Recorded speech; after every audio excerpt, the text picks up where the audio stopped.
Hello everybody, it's Mr. Livero, science teacher at St. Joseph's School, and I want to take you around my classroom. So the way I've set up my classroom, it is the science lab. This is generally just for the junior high.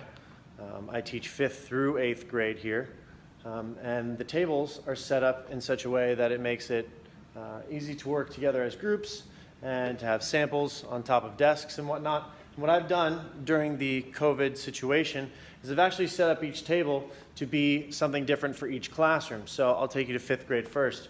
Right now we're studying the solar system, the planets, Earth and Sun, atmosphere, and tomorrow we're actually working on weather instruments, so we got a reading on that. We have our 6th grade. We kind of graduate to the next level of weather and water. We build on that lesson next year. We're talking about density and fluids, heat conduction and whatnot, pressure, air pressure, and temperature that is related with those concepts. 7th grade, let me take you over this table over here.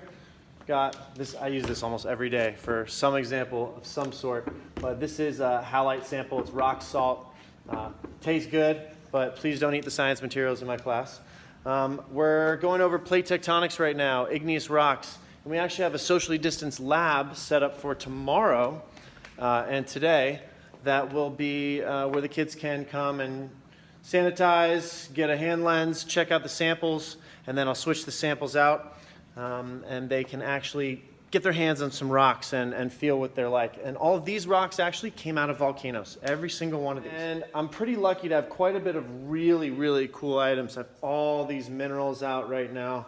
I even have, let's see, some ammonite fossils right here. This is gorgeous. Look at this one. It's huge. I've got plenty of these trilobites, plenty more of the trilobites right here. I even have dinosaur bones. So quite a bit here to go through, and can't wait for the kids to come back so I can show them all. And then 8th grade, we just ended our biology unit. We were doing heredity and adaptation, but now we've started our chemistry unit. So obviously, I've got some chemicals out. We made some calcium carbonate in 7th grade that I still have. It's still hardened. We did a unit on how limestone is formed at the bottom of the ocean, went into the chemical process, and now we are building on that once again. Favorite microscope right here. So around the room, as you may be able to tell on the walls over there, I have a bunch of the art from the students up on the walls. This is from last year's Faith Families up on the walls here. We also do math in this room, as you can tell. But more about the units that we actually teach. So depending on what grade you're in, you're going to learn something different. Physics, populations and ecosystems, geology, mixtures and solutions, whatever it might be, we're on the FOSS system. And with the FOSS system, we get these awesome kits. And in these kits come hands-on materials to just start learning about science. So I think it's this one. Yeah, this one's got the kickball in it for our chemical interactions unit. Let's see, Earth history. This one comes with tons and tons of rock samples, sand, dirt. Sometimes we even go in the backyard of school, right back here, and we dig up some dirt. Last thing, I used to work at Caritas Creek Outdoor Education Camp as a naturalist for quite a while. I was at Caritas for about a decade before I started teaching in a classroom. I was teaching outdoors.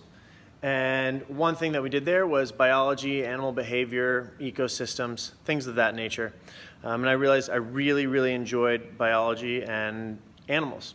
So I've bought a bunch of animals recently, especially since COVID started.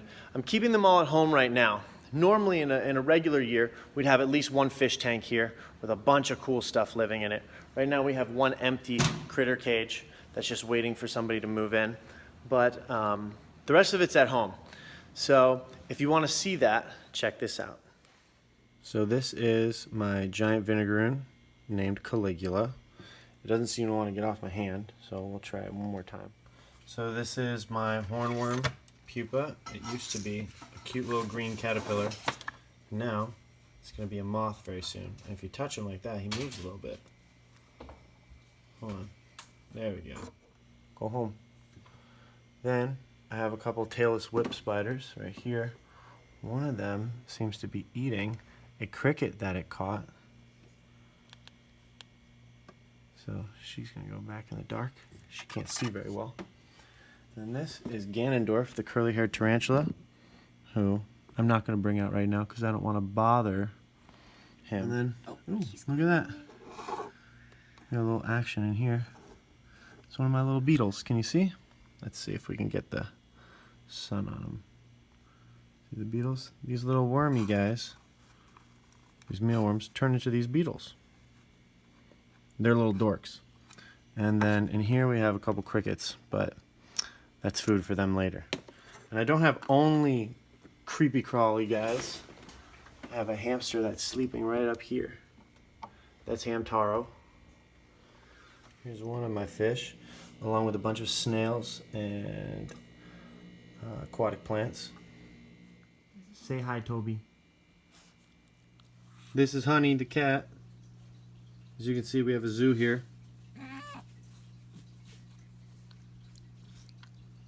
So this is my 30-gallon fish tank right here. I have cool things like this ghost catfish. I have a bunch of guppies in here, swordtail in the back. I have some ghost shrimp down there that you can see, barely.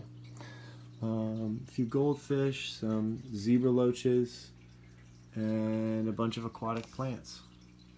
So yeah, been having this one for about 6 months. So this is my other new pet. This is Emperor Nero. He's going to his home for the first time. Woo! So I want to just thank you all for your time hanging out here in the lab with me, Mr. Livero. Remember, I teach 5th through 8th grade science, and I'm actually the 8th grade homeroom teacher as well. So once you reach the tippy top of the age limit here, you will be in this classroom with me, hanging out with animals and friends and a really cool teacher. Bye.